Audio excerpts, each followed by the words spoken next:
Donc, grâce à cette collaboration, le service de sécurité et de défense ont récemment mis la main sur plusieurs auteurs des crimes et leurs complices, dont un général autoproclamé de la milice FPIC et les chefs de la localité Makabo, une entité coutumière.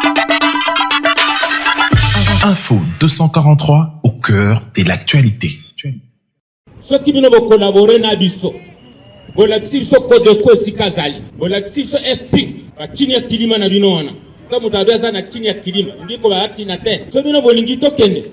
Obanda kolakisa so moko yo tokangi bangonyoso. So monsieur Sili tomati avion à l'air.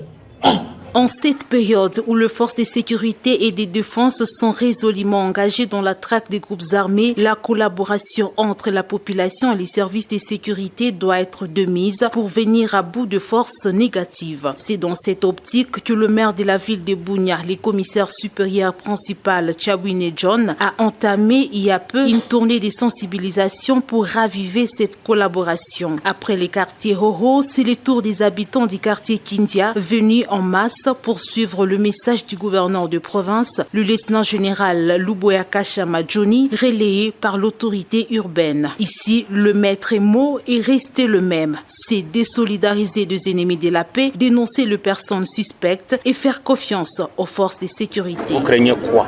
Le gouverneur est là, il est militaire. Le commandant région est là. Le commissaire provincial est là. Le maire de la ville est là. Nous tous, nous sommes là.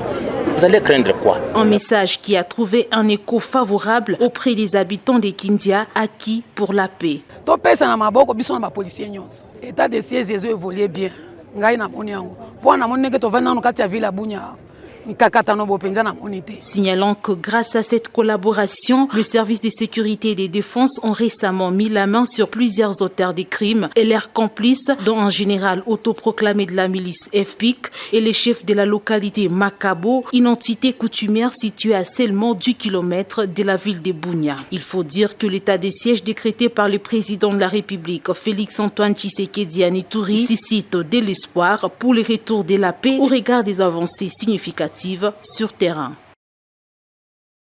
Les femmes leaders de l'Ituri appelées à consentir des sacrifices pour la pacification de la province menacée par les groupes armés. Pour ce faire, elles doivent cesser de passer et privilégier l'intérêt commun afin de permettre aussi la réussite de l'état de siège décrété par le commandant suprême des forces armées, Félix-Antoine Tshisekedi Tshilombo. C'est la principale recommandation formulée dans un atelier de 2 jours sur la médiation et la négociation sur la paix en Ituri, organisé par l'expert au panel sous la mandature de la RDC à l'Union africaine. Les différentes expériences qui ont été partagées par différentes femmes ici dans la salle, nous avons trouvé que c'est réellement un travail dur. C'est un travail de sacrifice. C'est un travail d'apostolat. Un motif de fierté pour Petronile Vawika de partager son expérience sur la problématique de la paix avec les participantes. Ce que vous avez récolté ici, il faut les s'aimer et le partager. Je vous ai dit que cette formation, pour moi, c'est la formation des formatrices. C'est pour ça que, à mon niveau, j'ai fait tout mon possible pour que je puisse vous donner le module, pour que je ne puisse pas partir avec cette matière. Je laisse ça à votre disposition pour que vous puissiez continuer. Et n'oubliez pas d'encadrer les jeunes filles. Au vice-gouverneur de l'Ituri, le commissaire divisionnaire Alonga Boni Benjamin de solliciter l'implication des femmes ituriennes pour conscientiser les groupes armés sur la culture de la paix. Nous pensons que dès aujourd'hui, vous êtes en mesure de faire ce que vous savez et de savoir ce que vous ferez. Donc les deux à la fois combinés vont donner de la bonne sémence. Parce que tous nous voulons la paix. Signalons que ces femmes leaders de l'Ituri comptent organiser des campagnes de sensibilisation pour la consolidation de la paix afin d'appuyer les efforts de l'administration militaire.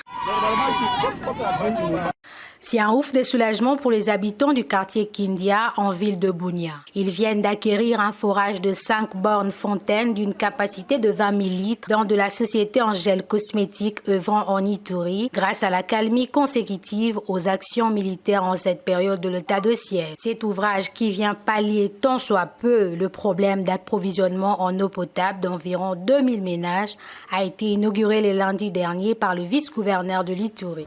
Ce sont les choses pareilles que nous voulons pour le développement et surtout, vous voyez, quand on parle de la République démocratique du Congo, avec toutes les richesses qu'elle regorge et que nous manquions d'eau potable, c'est quand même le message est clé, c'est celui de protéger ces patrimoines, l'entretenir, le protéger pour que nos enfants s'en servent et pérennisent ces actions-là. Ces projets de 3 mois a été exécuté par l'ONG COPIRDC à la satisfaction des habitants du quartier Kin.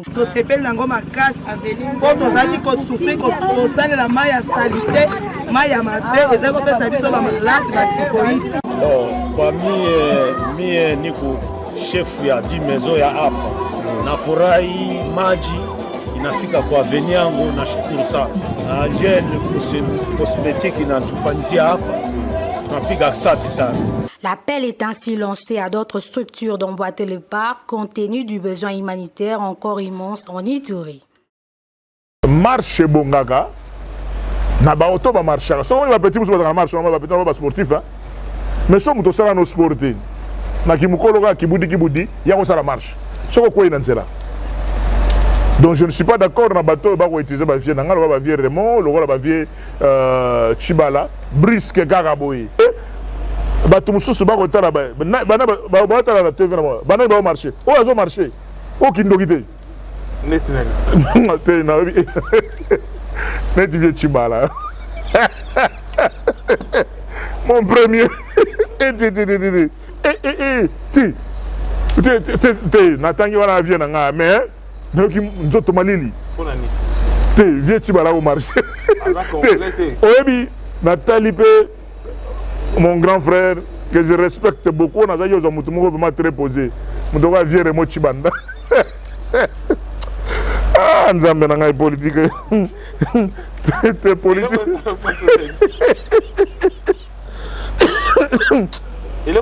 Raphaël, est-ce que c'est sérieux? Est-ce que c'est sérieux? Est-ce que vraiment, on a tangi?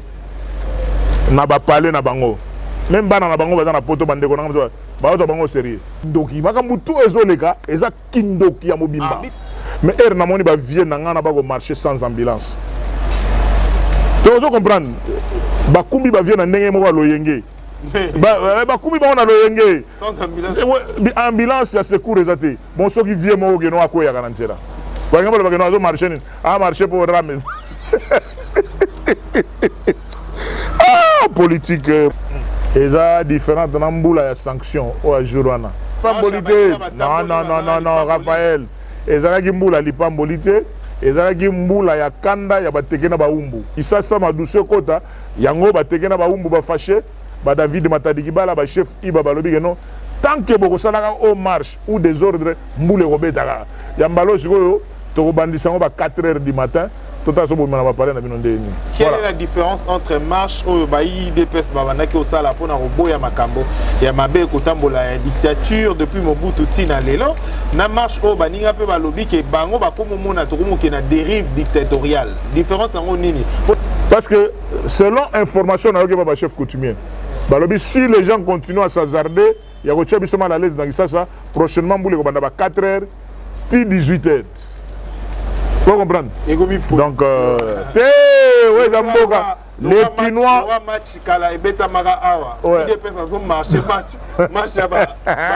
Stratégie. On appelle ça stratégie. On a d'autres choubanga. Mais stratégie. On appelle ça stratégie. Mais on a stratégie. Pas stratégie. Bino wana daring. Nous sommes avec l'aide. Donc il faut montrer la stratégie. Ngaïté général Kanyama Bache beta nango police na police na FARDC. Ba bandi match na ba 6h. Ti na terrain on a ti 20h. Après police a gagné FARDC 700 sogi football.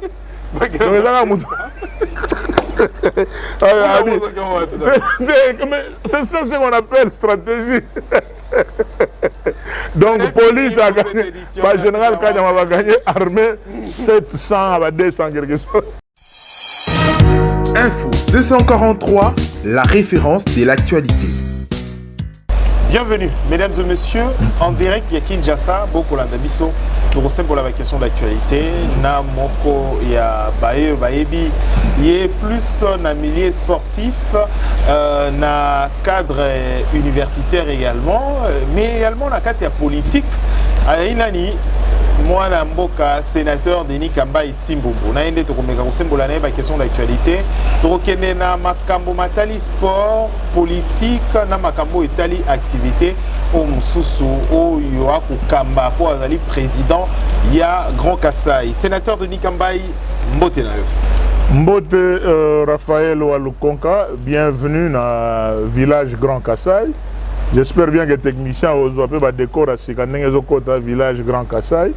Je remercie sous la petite pluie. Il la bénédiction. Et ça différente de la sanction au Jurana. Parce que Mboula est qui Jurana est Mboula a copiné. Contrairement à Mboula n'est pas mboli. Mboula n'est pas mboli. Non, Raphaël. Et ça Mboula n'est pas mboli. Ezalaki mbula ya kanda ya bateke na baumbu pa we nga naza mwana o ba adopta déjà na bateke na baumbu o eza kisasa eza mboka ya bateke na baumbu. Il faut pas biso tout ba venant au lieu de ça na mboka na biso marche to kiti ba village na biso to ça ba marche kuna. Les Kinois ont besoin ya vie kitoko. Kinois a un problème na mutute aza mwana mai toka ngama ernin pam. Moi, 22h, c'est ça les Kinois. Kinois, Adam doit être côté Edgar, moi, côté Thompson. C'est ça l'esprit. Donc, c'est-à-dire que l'ambiance, Adam pour vendre la moto tranquillement et les choses avancent. Mais l'esprit, il y a Mboka, il y a Batogeno, et il y a qui s'assemble à douceur kota, Yango, Bategena, Baumbu, Bafaché, David Matadikibala, chef Iba Balobigeno. Tant que beaucoup de marche ou des ordres, Mboule Robetara. Yambalo, tu rebandis à 4 h du matin. Quelle est la différence entre marche ou baï DPS Babanaki au Sala pour Naroboya Makambo et Mabe Kotambo la dictature depuis Mobutu Tina Lelo? Na marche au Baninga pe balobi ke bango ba comme mona to ko na dérive dictatoriale. Différence en nini pour les lombo. OK, merci. Merci. Oui bien. Ngana bandi politique depuis Mobutu. Na bandi il y a ba jeune venant. On bandi politique en 2019. En 2019 on bandi politique, ba muso bandi politique na 97. Mais ngana bandi politique depuis 90, 91 na bandi politique. Sous maréchal Mobutu CCC Kumbendo Wazabanga okumbela université de Kinshasa wana. Commandant des troupes Opa Mututu na kampa o akota université de 91 en 93 et aussi en 94 aibi qui est président Derio Denis Kambai. Si on a lobby donc à partir de homme 30 au comme on a 20 au comme on a 20 au Kangamiguna. Si on a lobby 10 au comme on a plateau, c'est ça. Un leader, il faut dans l'histoire. Ernago Loba a ou atanga kampa aibi qui est président Derio Denis Kambai. Alors, pour nous on a mutuna au retourna. Aux hommes on a été que marche à Sigo dans la tinate. Sincèrement, marcher et ça n'a parce que bako bombe la population ba objectif il y a solo ya marche wana mais yo éviter na aussi ça na aussi ça pardon ya Kindoki iloko mati emalelo ram est-ce que c'est sérieux vraiment ba loi mona ba na ba tabule ba bandoki facilité bandoki facilité oh ligamba bandoki facilité o Kindoki aucune. Oui, bien. Bato mususu ba kotala ba ba tala la TV na ba. Bana ba marché. O azo marché. Aucune dogité. Netinel. Te na oui. Netivie Chibala.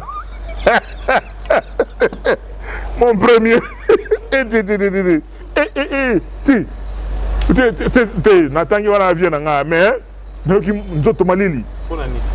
Te vie Chibala au marché. Aza complété. Oyebi Nathalie pe mon grand frère, que je respecte beaucoup, on a dit aux Amoutoumou vraiment très posé. Moutoua vient Remo Chibanda. Ah, nous avons un politique. T'es politique.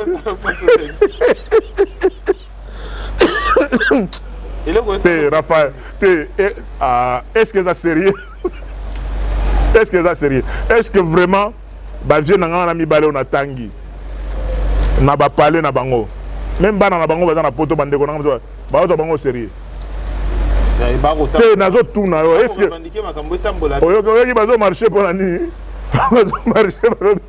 Dépolitisation ya seni. N'a pas professeur d'université. Na mona iba on a kati. Quand vous voulez dépolitiser ce qui est politique, est-ce que c'est sérieux? Comment au coquille qu'on dépolitiser et le politique? Donc, CENI est une institution d'appui à la démocratie. Donc, c'est fondamentalement politique. Et il y a aussi la politique pour éliminer la politique. Mais non, ils jouent pour le politique. Ils ont joué pour le politique. Mission na bango yangwana. Et tout ça na ba loi na kati mboka na biso. Commençons par changer la loi. Arbitre, parce que tout ça na kati. Est-ce qu'on a aussi ça? Il est dans le milieu sportif. Arbitre a koki ko zala. Na lobe za kindoki. Makambu tout ezoleka, eza kindoki ya mobimba. Arbitre ko zala jouer. Est-ce que ko yokelanga vraiment Raphaël na biso? Est-ce que vraiment bana poto o ba na biso ba comprendre? Imbattable Churambo mamuto na place za na Paris. Pour aller dans l'émission Nabiso Mingi, vieux Kokar Masakuba, dans l'émission Nabiso, tous les sportifs de combat à Londres, tous les sportifs de combat à Paris, et tout ça dans une émission, non,